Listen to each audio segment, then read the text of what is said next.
Hey everybody, welcome back to the channel. This is episode 1 of our new series. So behind us we have a 14-gallon Nano saltwater aquarium. We set it up very low tech, it's low maintenance, we don't have a filter on it, there's no dosing. So we found that it was a lot less complicated than everyone says it is to set up this kind of tank. So we're gonna show you step by step how we did it. In this episode, we're going to take you from our hardscape up through our first fish. This is a great series to watch if you are new to the hobby or just wanna see how other people do things. We just picked up the tank that we're going to be using for our salt water. It is a 14-gallon rimless tank that we got from Petco during their 50% off sale. So it was only 50 bucks, which for a 14-gallon rimless tank is great. So we're super duper happy. For Reef Tank Hardscape, we're going to need reef rock. Reef rock is covered in pits and holes with tons of surface area for beneficial bacteria to colonize, and it is super important for a healthy reef tank. For this, we've got a few options. First is live rock, which is either real reef rock that's been harvested from the ocean or artificial reef rock that's been aquacultured in an established setup. This is going to get your tank cycled the fastest since it comes saturated with beneficial bacteria and microorganisms, but it does come with some downsides. Since the rocks are already wet, you don't have as much freedom in how you structure your scape. You can't spend hours positioning and gluing rock. Additionally, there's always the possibility of unwanted hitchhikers sneaking into your tank, which could really hurt you in the long run. The alternative is dry artificial reef rock, which can take much longer to cycle a tank, but you can at least take your time with the scape. Because we wanted a lot of freedom in how we arranged our rock, and because we used live rock last time, we opted for dry rock. We went with purple so the tank will look more established earlier on.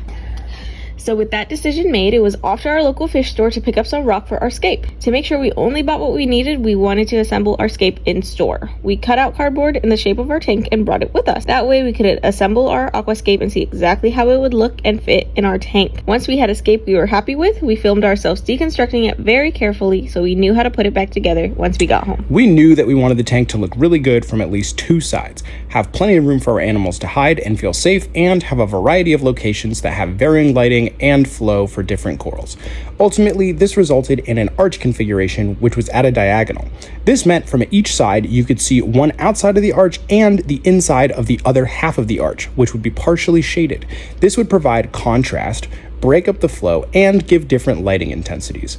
The archway also provided some nice negative space, which I think is often overlooked. We didn't want to overcrowd the tank visually, and these empty spaces are where our fish can really shine. We also have an island down here, which we can use to isolate some corals that we don't want to spread and just take over the whole rock. This arch configuration will hopefully lead the eyes to this focal point right here, following the rule of thirds. Here, we'll have some really interesting corals that we want to show off. Scaping for a reef tank can be a challenge because while you want the hardscape to look good on its own, we're also planning ahead for what it might look like months or even years from now. With our hardscape planned out, it was time to secure it together. We're not trying to risk a collapse or an earthquake here. We use StoneFix reef cement. You mix a little bit with water until it has a thick, chalky consistency. Then smear into the crevices and pour between the rocks and wait to dry. We had to do this a couple times before we got the consistency right and it really bonded, but once it bonded, it was very secure. Once our hardscape was done, we decided to start the cycling process. So we could cycle without having the rest of our tank ready. We started our cycle in a plastic bin. We added carob sea live sand with beneficial bacteria, our hardscape, some copepods, and salt water from our local aquarium store. It's crucial to properly cycle your tank since livestock produces waste which can turn the water toxic. Beneficial bacteria make the water safe for our fish, so we need enough beneficial bacteria before we can fill the tank with livestock. And while the rocks cycled, we can work on the tank. We wanted a black background, so we sprayed it with Plastidip, which is a rubber spray. We like it better than spray paint because we can always peel it off in a clean sheet. For our light, we used the Hyper Reef 50. There's a full unboxing and review of that coming soon, so make sure you subscribe. And for circulation, we used a small Hygger wave maker. After 2 weeks of cycling, it was time to assemble. We carefully lowered our live rock first, followed by our sand. It's usually good practice to do live rock first so it's resting firmly and can't be dislodged by any critters that go digging. Next, we added the sand and our salt water. The tank was super cloudy, so we left a hang-on-the-back sponge filter on for a few days to snag some of the sand particulates. To be extra sure that it would be safe for our fish, we also added some Fritz Marine Turbo Start, which is supposed to make a tank immediately safe for livestock. Hey guys, so we're headed to our local fish store to pick up our first fish, which is a pair of Ocellaris clownfish. They're labeled in the store as Nano clowns, and they're very small. However, I've never heard of nano clowns before, and after Googling, I'm a bit skeptical. They might just be baby clowns, and they're trying to say that they're special.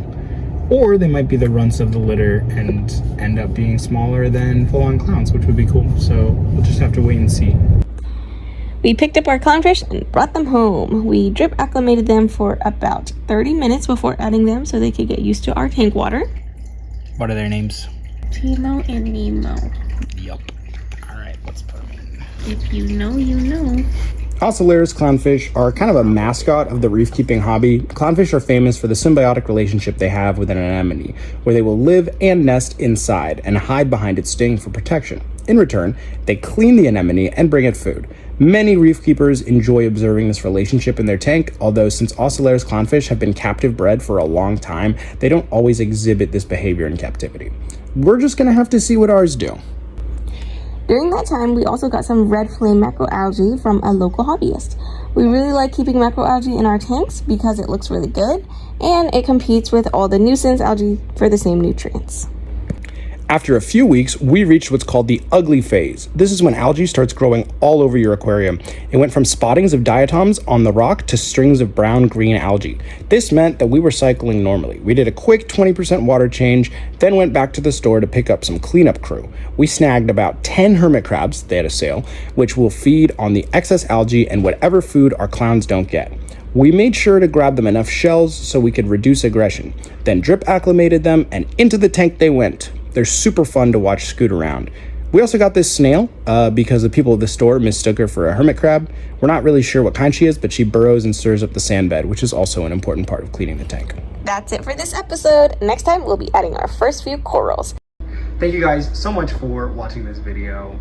If you liked the video, please like it, subscribe if you haven't already, and hit the bell to get the new content, the new parts, next parts in the series. And we also, have lots of videos with the freshwater stuff, the poison dart frogs. So lots of fun stuff coming up, but I don't know, I'll edit that.